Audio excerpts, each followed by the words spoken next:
have more information about the lawmakers getting a skiff with David Grush, or at least his information, and a whole lot more. So get in here. It's time for another UFO News Roundup. This is Jack in Cosmic Road. I talk about UFOs and the paranormal. Please hit like, please subscribe, please share on social media, and let me know what you guys think in the comments below.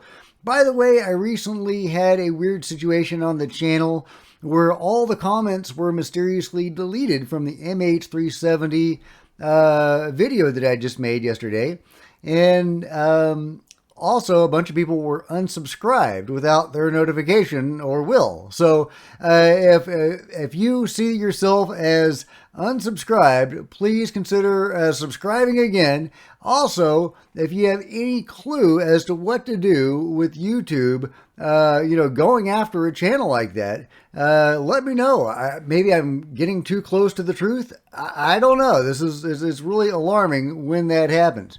But yeah, moving on. So yeah, Timber Chat looking very happy there. Hello, I love that shot of Tim. Yeah, he says that indeed they have been approved to get a skiff with David Grush, or at least his material. They're not actually going to be in a skiff with David himself, but rather the documents created by David Grush.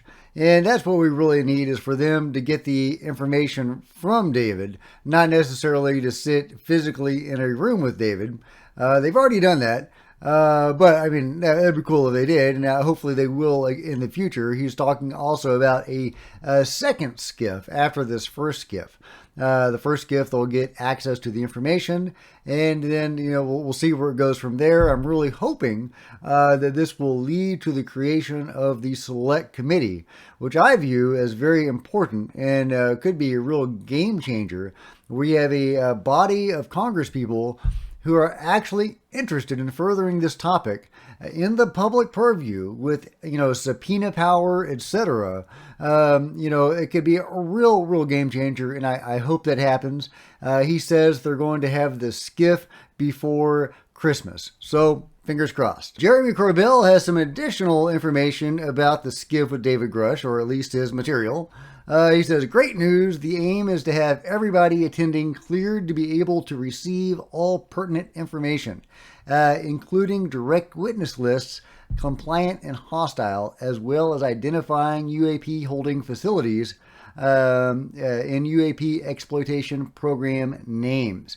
David Grush is ready to roll. I love it. Well, I can't wait for Timber Chet and Anna Paulina Luna and Muskowitz and any others that want to pursue this subject to get the hold of the names and locations of these programs. Wouldn't that be amazing? Get Tim up there on a UFO with a live press conference saying to the world, here's a freaking UFO. I hope that happens. In other interesting news, Willie Strieber just had a really interesting guest, Andy Thomas, on his show that talked about crop circles. And this one particular thing caught my attention, where they were actually able to create or invite beings to create a crop circle.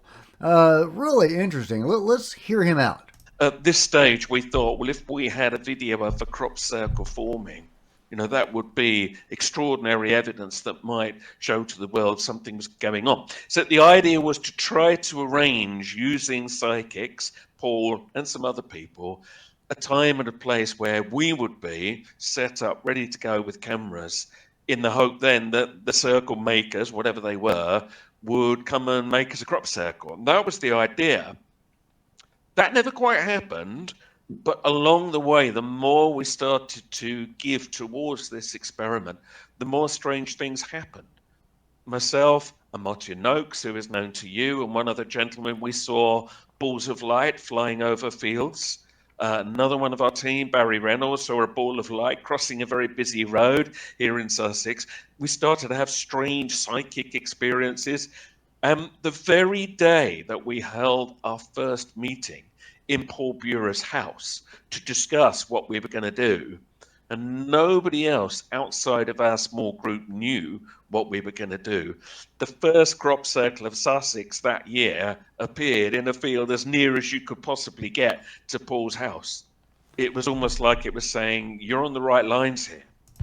Really interesting, right? So, although they weren't able to deliberately invite the beings to create a crop circle on demand, by their interest in the subject and pursuing these investigation, very likely led to the beings creating a crop circle very close to them. Very cool story. Thank you, Whitley, for having him on. And yeah, you should check out this full interview. I'll link to it below. Really fascinating stuff. So, who are these beings that are making the crop circles? Well, who knows? But I like to keep Bob Bigelow's words in mind from the recent interview he did with Jeffrey Mishlove, that the beings are positive and that they are servants of God, is what he said. Let's take a listen. Where the extraterrestrial life is from doesn't matter. Any place in our galaxy, any place in the universe serves. They are servants and serve for their own good reasons a supreme consciousness. Really interesting, right? Yeah, I love Bob. He's always got an interesting take on things. Now, a lot of beings, aren't super friendly, and some people have had very traumatic, negative experience with them. But some people have very positive, even transcendent experiences. And so, I don't know the truth behind all of that. I think there's probably a wide range of beings and agendas. Just like there's a lot of jerks on Earth, or at least humans on Earth. There's probably some jerks up there, but there is the light side as well, and I've had personal interactions with that myself.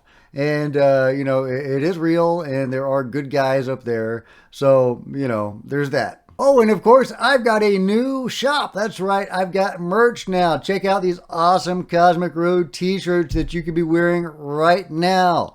There's hoodies, there's all sorts of stuff. There's coffee cups. You can have a lot of fun with Cosmic Road merch, so check out that link below. Also, check out these interesting comments from Ross Coulthart about who gets to fly UFOs.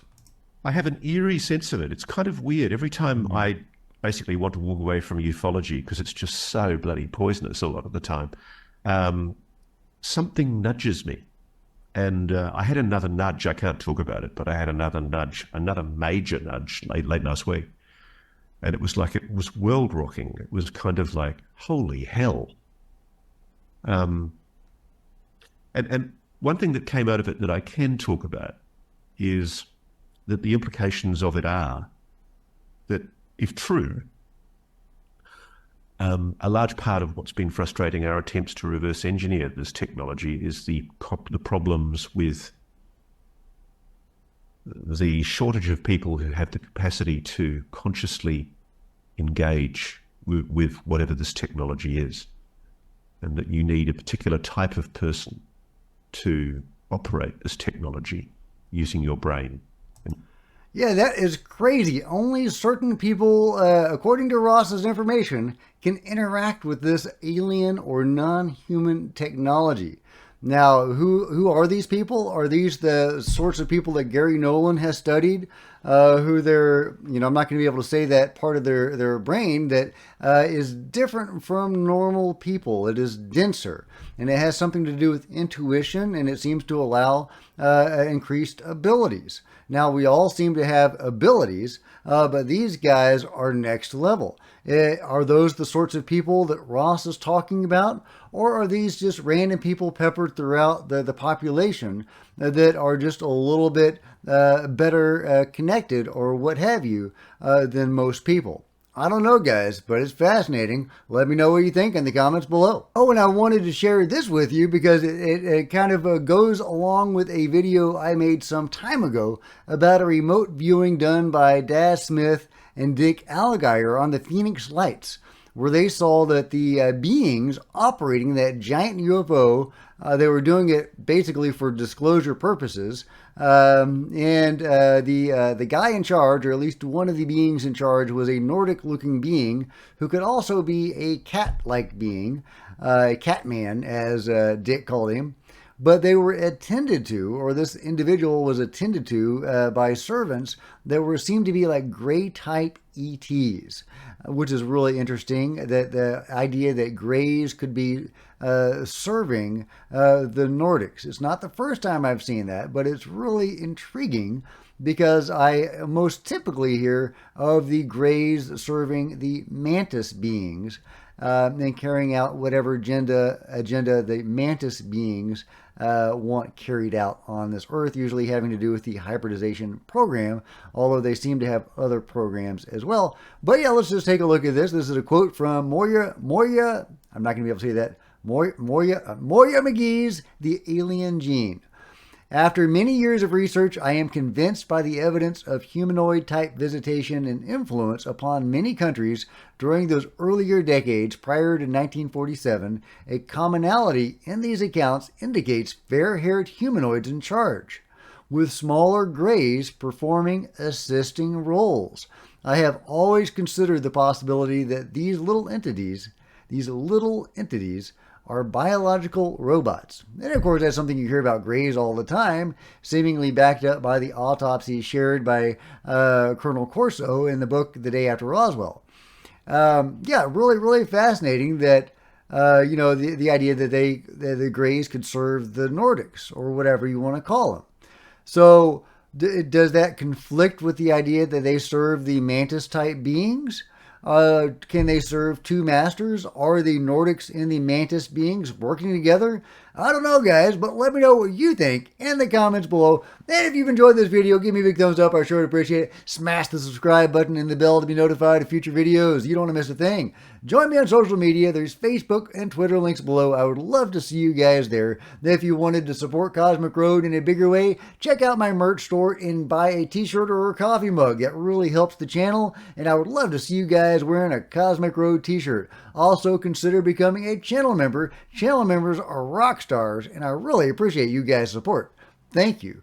Meanwhile, there's plenty of other videos to check out on the channel, and I'll see you next time. This is Jack with Cosmic Road, signing out.